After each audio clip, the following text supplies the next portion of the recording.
네, 이번에도 역시 새로 만든 코너입니다. 국회 인싸. 중량감 있는 여야 중진 국회의원이 한 분씩 교대로 나와서 국회 그리고 정치 이슈를 속 시원하게 풀어드릴 텐데요.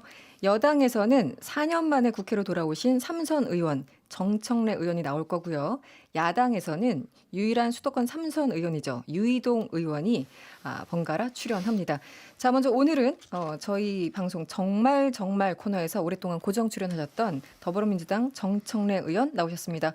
어서 오세요. 네, 청취자 여러분 안녕하십니까. 이 시대의 참 국회의원 정청래입니다. 여전하시군요. 네. 반갑습니다. 의원님 기다리시는 분들이 굉장히 많아요. 밖에 지금 부장님도 박수 치시고 계시고. 네. 밖에 합쳐보니까 4분 정도 되는군요. 4분 정도. 작가님하고 이렇게 해서 네. 4분이요. 네. 그리고 한 분 더 오셨어요. 이 코너에 매주 나와서 감초 역할을 아주 톡톡하게 해주실 분 김수민 평론가 어서 오세요. 네, 국회 인싸에 출연하게 된 아싸 김수민입니다. 네, 반갑습니다. 네, 아싸가 있어야 인싸도 있는 거죠. 그렇죠. 근데 왜 인싸로 했어요? 이름을? 그거는 정확히는 모르겠습니다. 삼선이시고 네. 하셔서 그런 거 아닐까요? 네. 뭐 정 의원님이 인싸시니까 그냥 너무나 자연스럽게 나온 것 같은데요. 이 제목이 그래요? 아닌가요? 제가 인사이드 킥을 잘 하나요? 네, 실패하셨고요. 네. 6488번님, 진짜로 정청래 형님이 고정으로 하시는 건가요? 저희 가문에 제일 존경에 맞지 않는 총명하시고 촌철살인의 의원님이십니다. 진정 화이팅입니다. 정청래 형님, 저희 가문 아시는 번호신가요 혹시? 6488번님? 제 차량 번호도 아니고 핸드폰 번호하고도 핸드폰 번호 사실 요즘 잘 모르니까. 네. 정씨 제가 성을 하동 가지신- 정가 문절공파 27대 손입니다. 그렇군요. 하동 정가. 네. 네. 6488번님 참고해 주시고요. 네. 네. 두 분은 같이 방송을 좀 해보신 적이 있으신가요? 아니요, 처음 그러세요? 앉아봅니다. 그렇군요. 알겠습니다. 당분간 어색하게 시작할 것 같은데. 방금 어색한 인사를 하고 왔어요. 밖에 대기실에서요. 네네네. 네, 여러분 지금 유튜브로도 방송 나오고 있으니까요. 유튜브 들어가셔서 세계는 그리고 우리는 이렇게 검색하시면 저희들 함께 하실 수 있습니다. 국회의원 임기가 5월 30일부터 시작됐습니다. 오늘 국회 출근하셨죠, 의원님? 오늘 첫 출근하고 왔습니다. 네, 오늘 첫 출근. 뭐 혹시 우셨어요? 뭐 느낌이 어떠셨어요? 4년 만에. 근데 원래 국회의원이라는 것이 네, 비정규직 아닙니까? 공익근무 4년. 네, 공익근무 4년을 앞으로 또 하게 됐는데 네. 예전하고 좀 민심이 많이 달라졌더라고요. 인심이. 보통 네. 낙선한 국회의원들이 5월 15일경 한 2주 정도 앞서서 방을 빼주거든요. 네. 근데 제 관례상. 방은 네. 29일까지 다 채우고 나가셔가지고 그래요. 도배하고 뭐 집기 들여오고 오늘 가봤더니 뭐 집기를 인제 들여오고 있어요. 그래서 이사 아무것도 좀- 없고. 네. 그래서 누구셨죠? 그 방 전 주인이 누구셨죠? 이모 국회의원이셨는데 하여튼 다 채우고 나가셨어요. 네, 다른 당이세요? 그리고 네, 그렇습니다. 그래서 이제 오늘 첫 네. 출근을 했는데 내리 3선, 뭐 내리 4선 이렇게 한 분들은 잘 모르죠. 저처럼 국회의원 하다가 방을 빼주고 네. 다시 들어가고 다시 빼줘야 되고 다시 네. 들어가고 그래서 방 빼줄 때의 심정 네. 그걸 제가 참 잘 알죠. 그렇죠. 느낌이 확 다를 것 같아요. 굉장히 내리하시는 분은- 우울합니다. 방 우울. 뺄 때. 아, 그러니까 보좌진들도 이제 다른 방으로 다 뿔뿔이 흩어져야 되고 그렇죠. 그러면서 아무 말하지 않고 침묵 속에서. 책꽂이에서 책 정리하고 집기 정리하고 사물함 정리하고 네. 또 사이트 뭐 자료집도 준비하고 네. 가장 우울한 뒷정리 순간인 것 같아요. 울컥하시는 분도 계실 것 같고요. 그렇습니다. 네. 그래서 저는 오늘 남다르더라고요. 다시 제가 들어갔다는 게. 네. 알겠습니다. 앞으로 4년 동안 또 화이팅 해주시고요. 그 20대 지금 얘기한 그 마지막 20대 국회가 뭐 늘 나온 얘기지만 역대 최악이었다 이런 얘기를 들었었잖아요. 21대는 조금 나아질까요? 어떻습니까? 언론의 달력 기사라는 게 있죠. 때만 되면 똑같은 말을 반복해서 앵무새처럼 쓰는 기사. 네네. 역대 국회가 끝날 때마다 역대 최악의 국회라고 말을 안 한 적이 없습니다. 그렇긴 21대 합니다. 국회도 끝날 때 아마 언론은 역대 최악의 국회 이렇게 쓸 것 같아요. 역대 최악의 국회라면 근거를 가지고 얘기해야 되는데 네. 비교를 한다든가 뭐 보통 법안 뭐 통과를 가지고 통과된- 얘기를 하더라고요. 네네. 그런 어쨌든 20대 국회에서 여러 가지 문제도 있었고 몸싸움도 있었고 국민들의 눈살을 찌푸리게 한 일도 있었지만 어쨌든 공수처 설치 법안이 통과되고 검경 수사권 조정안 이런 것이 네. 이전 국회에서 못했던 것도 한 건 사실이거든요. 그래서 앞으로 언론인 여러분들께서는 역대 최악의 국회였지만 이런 거는 성과를 냈다. 이렇게 써주시면 더 좋지 않을까 그런 생각이 듭니다. 네, 김수인 평론가는 어떻게 보십니까? 21대 국회를 전망을 좀 해주시면. 네. 먼저 저도 20대 국회가 왜 최악의 국회인가에 의문이 갖고 들고요. 있는 그러면 것 중에 그보다 더 나은 국회는 언제였나? 여기에 답하는 사람은 제가 못 봤거든요. 네. 그 두 가지 유의미한 사건이 있었어요. 20대 국회에서. 첫 번째는 박근혜 전 대통령 탄핵입니다. 그렇죠. 예, 국민들의 지지 여론하고 의원들 찬성률이 비슷하게 나왔거든요. 네. 예, 그리고 체계적인 절차에 따라서 권력을 교체하는 그런 경험을 한 국회였고, 두 번째는 4+1이라고 말이 네, 많았는데 거기에 올라가 있는 법안의 옳고 그름을 떠나서 이것은 19대 국회 때는 거대 양당에서 좀 강대강 대치하면서 일이 되는 것도 별로 없고 안 되는 네. 것도 별로 없고 이런 식이었다면 좀 여러 당이 연합 정치를 해가지고 법안을 통과시킬 수 있다라고 하는 전형을 보여줬거든요. 이런 국회를 최악이라고 볼 수 있는가? 네. 이렇게 좀 짚고, 그리고 오히려 21대 국회가 좀 더 걱정이 되는 측면이 있습니다. 어떻게? 21대 국회는 개헌만 빼고 여러 가지는 민주당 단독으로 할 수 있는 국회인데 네. 근데 저는 좀 최근에 보여준 민주당의 모습은 안타깝다. 예를 들면 지금 들면? 홍콩의 국가보안법 문제가 네네. 있잖아요. 우리나라도 국가보안법이 있고 네. 이 문제는 이제 정청래 의원께서 초선일 때 그때도 이제 뭐 개정 폐지 이런 걸 놓고 굉장히 논란이 많았습니다만 네, 국고법. 사실은 네. 이런 문제를 이제 민주당에서 뭐 폐지는 못하더라도 개정 정도는 얼마 전에도 그 독소 조항들 때문에 네네. 몇 명이 처벌받았고 그중에 지방 의원도 있어서 직을 상실했거든요. 이런 문제를 먼저 다뤘으면 좋겠는데 한명숙 전 총리 문제가 먼저 나온다거나 이런 걸 봤을 때 조금 걱정이 되긴 그런 합니다. 아쉬움. 네. 방금 이 발언에 대해서 어떻게 아니, 보십니까? 걱정해 의견에 주셔서 대해서는. 감사하죠. 네, 그렇게 걱정해 주시는 분들이 많아야 네. 네네. 민주당이 잘할 수 있거든요. 근데 이제 지금 오늘이 이제 개원식도 아직 못했는데 그렇죠. 지금 뭐 윤미향 의원 문제라든가 여러 가지 문제가 있죠. 그래서 지금 중요한 것은 일단 개원을 하고 원구성을 하는 게 중요하고 일이라는 것이 이제 앞뒤 전후 우선해야 될 거 순서가. 나중에 할 게 있지 않습니까? 네. 지금 방금 하신 말씀을 포함해서 원구성을 하고 그리고 상임위에서부터 이게 논의가 돼야 되는 거거든요. 그렇죠. 네. 근데 21대 국회를 앞으로 제가 전망을 해본다면 과반수와 절대 과반 안정 의석은 좀 달라요. 그러니까 18개 모든 상임위에서 과반을 차지하려면 168석이 필요하답니다. 네, 기준이요. 근데 그것보다 이제 더 많은 의석 아닙니까? 그러니까 177석. 모든 상임위에서 과반이거든요. 근데 국회의 의결 방법은 다수결이지 않습니까? 안건 상정, 토론, 표결, 그다음에 복종, 승복. 복종, 승복. 네, 승복이란 단어가 좋네요. 네. 승복. 그래서 국민들께서 177석을 몰아준 이유는 반대에 부딪혀서 발목 잡혀서 일하지 못하는 일은 이제 없었으면 좋겠다. 그래서 민주당이 국민들이 몰아준 만큼 거기에 걸맞게 의정 활동을 해라. 법을 통과시켜라. 그리고 만약에 그것이 잘못됐거나 평가가 안 좋으면 4년 후에 다시 네. 위통당에게 다시 네. 과반 의석을 몰아줘서 그 법을 다시 고치게 만들면 되는 거예요. 지금 상임위 가지고 굉장히 지금 심경전이 만만치 않아요. 지난 금요일이었습니까? 여야 원내대표가 소주까지 곁들이면서 저녁 식사를 하면서 원구성 얘기를 했는데 지금 뭐 핵심적으로는 사실 법사위 예결위 위원장 누가 가져가냐가 핵심인 거잖아요. 어떻게 보십니까? 지금까지 과정. 뭐 양쪽에서 좀 극한의 얘기들이 나왔던 것 같아요. 민주당에서는 상임위원장 독식하겠다, 미국처럼 그런 네. 얘기도 나왔고, 통합당에서는 이제 2개 다 가져가겠다, 우리한테 줘야 된다 이런 얘기를 했는데 네. 저는 결국에는 좀 절충을 보지 않을까 싶습니다. 그러니까 이번 국회 당장에 미국식 국회처럼 상임위원장을 독식하는 그 문화로 갈 수 있을 거냐. 이거 네. 이제 소수 정당일 때 그걸 주장했다면 더 네. 명분이 서는 거겠죠. 네, 둘 중 네. 어느 쪽이든 간에. 네. 근데 이제 그거는 지금까지 합의된 바가 없는 것이고, 그리고 통합당도 저는 그 예결위원장, 법사위원장을 지금 민주당한테 의석이 많이 밀리는 상태에서 2개 다 가져가겠다. 이것은 국민들이 들었던 그 질타 이런 네. 부분들 전혀 반영 못하는 행보이고 계속 그렇게 했다가는 또 비판을 받을 거라고 보거든요. 그렇다면 양쪽이 조금씩 물러나서 결국에는 하지 않을까. 오히려 원구성이 빨리 될 수도 있겠다는 느낌도 좀 듭니다. 오히려요. 네. 네. 김태년 원내대표는 5일 무슨 일이 있어도 개헌을 하겠다 이런 거고 주호영 원내대표는 법사위 예결위 우리가 가져갈 거야 이렇게 버티고 있는데 어떻게 보십니까? 만남을 위한 만남에 대해서 네. 하자 말자 하는 것은 말이 안 되는 것 같아요. 국회법이 명시가 돼 있어요. 6월 5일 개원해야 한다. 네, 네. 그러면 법을 지킬 것인가, 법을 안 지킬 것인가, 이 문제만 남아 있는 거예요. 그래서 6월 5일 개원식은 상임위 배분 문제하고도 관계가 없어요. 아니 우리 학생들이 예를 들어서 학교에 입학을 하게 되면 입학식을 하지 않습니까? 네, 네. 그 입학식을 법정에 정해진 대로 하자 말자라고 네. 말하는 게 어디 있어요? 그건 한마디로 코미디예요.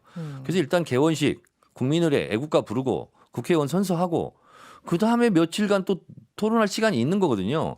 근데 개원식 자체를 하지 말자. 네. 이거는 어불성설이에요. 그런데 국회는 솔직히 얘기하면 법보다는 관행이 더 우선하는 경우도 있었고 늘 뭐 원구성 때문에 몇 주 몇 달 끌어온 적도 있었잖아요. 많았었잖아요. 과거에. 대한민국은 법치국가이고 모든 법의 으뜸은 헌법이에요. 네. 헌법 우선의 법칙, 신법 우선의 법칙. 네. 그거 있죠? 그다음에 법규, 시행령 이런 게 있잖아요. 네. 관행이 네. 국회법보다 높아서야 되겠습니까? 네. 이전까지 그렇게 했으니까 법을 또 어기자. 음. 그건 말이 아닌 거죠. 이번에 고리를 끊어야죠. 네. 제 주장은 아니었고요. 네. 인강을 듣는 듯한 느낌이 듭니다. 네. 법 강의. 지금 뭐 이 배분 문제는 어떻습니까?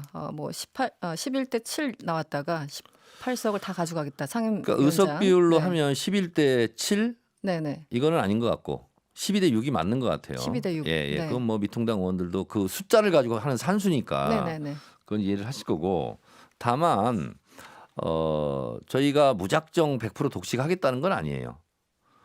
그런데 언제까지 이것을 그러면 원구성 개원 협상을 할 것인가? 뭐 정기국회가 되더라도 그러면 해결이 안 되면 네. 그런 식으로 나온다면 결국은 국회는 표결 방법이 다수결이기 때문에 네. 그러면 다수결의 원칙에 의해서 표결로 가겠다. 그럴 경우에는 독식이 되는 거다. 그러니 미래통합당 당신들도 너무 고집만 피우지 마라. 시간 계속 끌고 그러면은 그렇게 해서 욕먹는 것보다는 차라리 표결해서 하는 것이 욕을 덜 먹는 방법이고 국민들이 그게 원하는 방법이라면 하루빨리 개원을 그런 방식이라도 하겠다. 그러니 선택하라 이런 거죠. 네. 네, 국회와 정치 이슈를 속 시원하게 풀어드리는 국회 인싸 코너 진행하고 있고요. 잠시 광고 듣고 돌아오겠습니다. 네, 골든 마우스들의 속 시원한 정치 토크, 국회 인싸 정청래 의원 그리고 김수민 평론가와 함께하고 있습니다. 조금 전에 원구성 관련해서 얘기를 하고 있었는데요. 의원님 좀 더 덧붙이실 말씀이 있으시다고요? 한 말씀만 더 덧붙이면 우리가 총선 때 한 표라도 더 얻기 위해서 한 석이라도 더 얻기 위해서 노력하는 거죠. 그 이유는 뭐죠? 국회에서 과반수를 차지하기 위해서. 네. 왜냐하면 표결의 방법이 다수결이기 때문에 이렇게 하는 거거든요. 그런데 우리는 국민들이 원해서 민주주의에 꽂힌 선거를 통해서 과반 이석의 의석을 만들어줬는데 네. 아무리 소수를 존중한다 할지만 거기에 발목이 잡혀서 아무것도 못하는 것을 과연 국민들이 원할까요? 네. 그래서 저희는 저에게 맡겨준 네. 책임감 있게 모든 일을 처리하고 4년 후에 또 평가를 받으면 되는 거거든요. 그래서 그것이 민주주의의 작동 원리가 아닌가. 4년마다 그래서 총선을 하는 거잖아요. 네네. 그래서 저희가 12대 국회까지는 어쨌든 상임위 단독으로 독식하고 막 그랬어요. 또 유신 때는 3분의 1을 대통령이 국회의원을 지명하고 임명해서 네. 과반을 만들어서 모든 것을 본인들이 다 알아서 했는데 그런 것이 바람직하지 않잖아요. 그렇게 저희들이 막 막무가내를 밀어붙이겠다라는 것이 아니라 네네. 어쨌든 야당을 존중하고 토론을 하되 안 되면 결국은 민주주의의 국회 내에도 민주주의가 있잖아요. 그래서 그것은 표결로 하는 수밖에 없다. 그러니 야당도 무조건 묻지마 발목을 잡고 반대만 하지 마시라. 네네. 이런 얘기입니다. 알겠습니다. 1468번님이 정청래 의원님 윤미향 의원 건 어떻게 생각해야 할지 정리 좀 해주세요.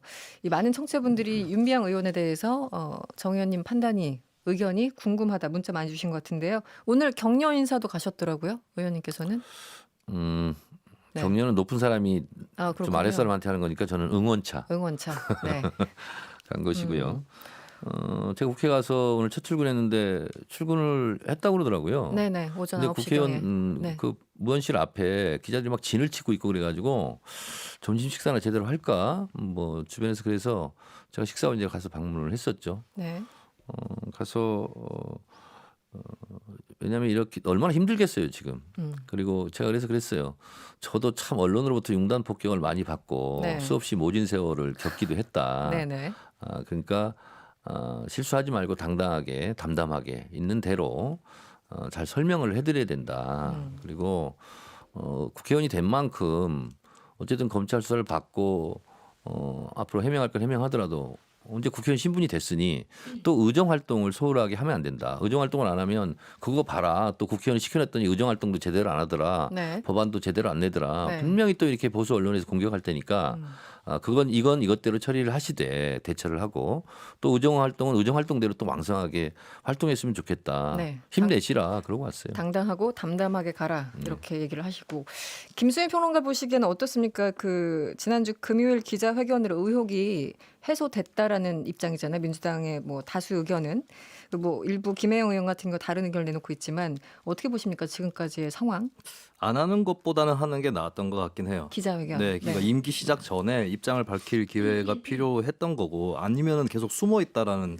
평가를 들을 수 있기 때문에 근데 반박은 조목조목 했는데 어떤 네. 자료가 나오진 않았거든요. 네네. 그러니까 그게 하나의 주장으로서 아직까지 성립이 되는 거고 증빙 자료나 이런 게 없고 특히 이제 안성 쉼터에 대한 부분은 네. 왜 이렇게 비싸게 샀는지 글쎄요 그 계산이 맞는 건지 그리고 왜 이렇게 팔 때는 뭐 무슨 그렇게 지가 하락의 원인이 있었던 것 같지 않은데 이렇게 싸게 팔았는지 이런 부분까지 해서 좀 아직까지 반박은 했지만 반증은 안 됐다라고 봅니다. 그래서 이 부분은 이제 뭐 앞으로 방법론이야 여러 가지가 있겠죠. 증빙 자료를 더 갖춰서 추가로 기자회견을 하든 아니면 네. 검찰 수사를 통해서 소명을 하든 이렇게 가야 될 것 같고 이걸로 의혹이 다 털렸다 이렇게 주장하는 건 오히려 민주당한테 부담이 될 것 같아요. 그러니까 지켜보자는 입장이면 충분하지 않을까. 네. 예, 그렇게 보여지는 거고 윤미향 의원도 이제 뭐 회기 기간 아닐 때에 좀 적극적으로 오히려 검찰 소환에 응한다거나 자진 출두한다거나 이런 모습을 보여주면 조금 네.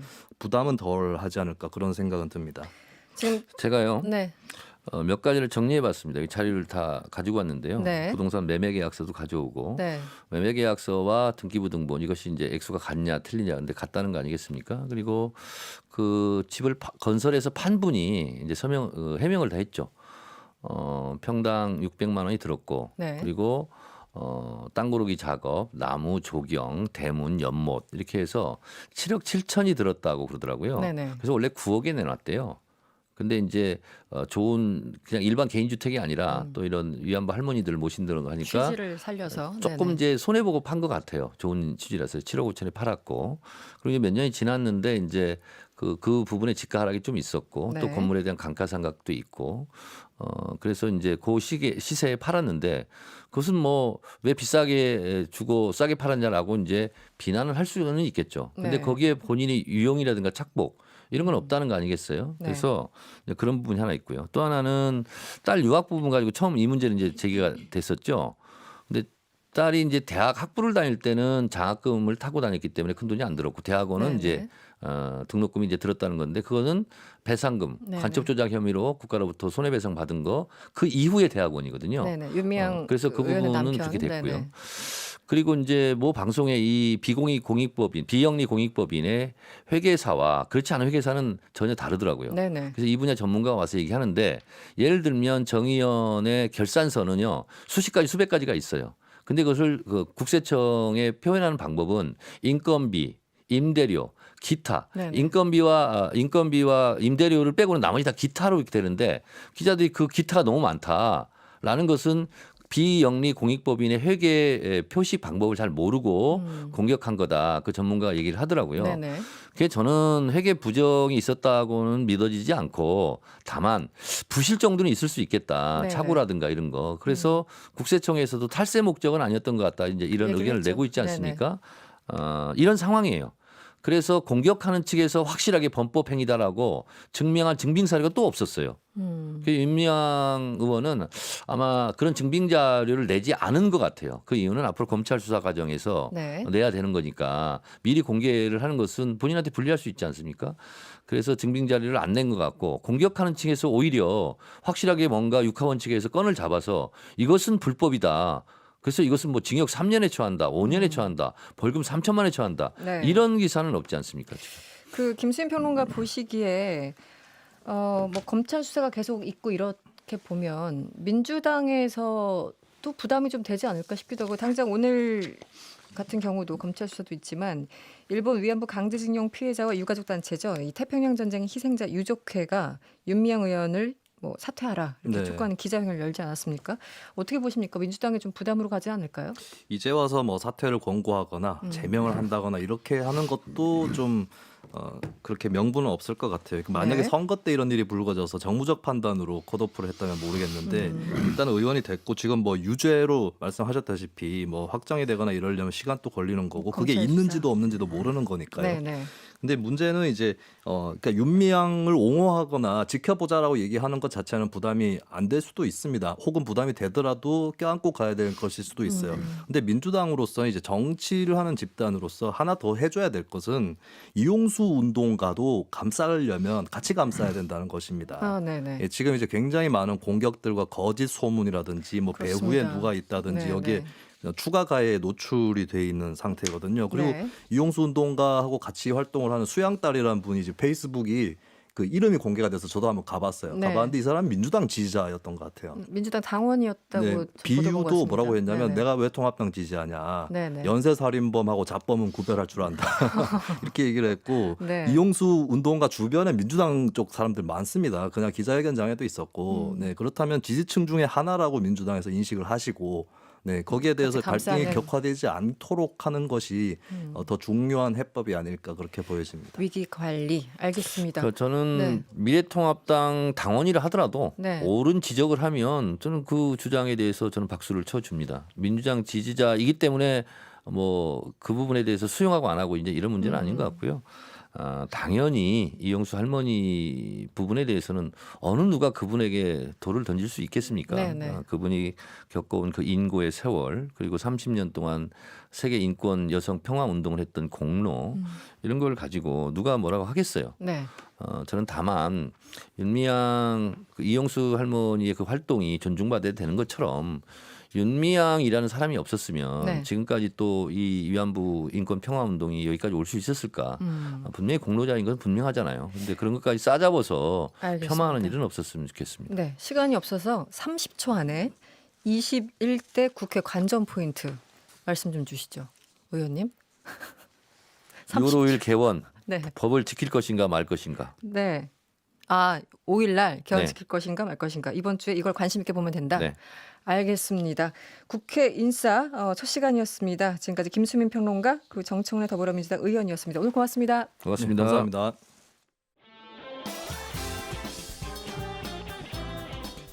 여러분의 퇴근길을 꽉 채워드립니다. 평일 저녁 6시 5분 이승원의 세계는 그리고 우리는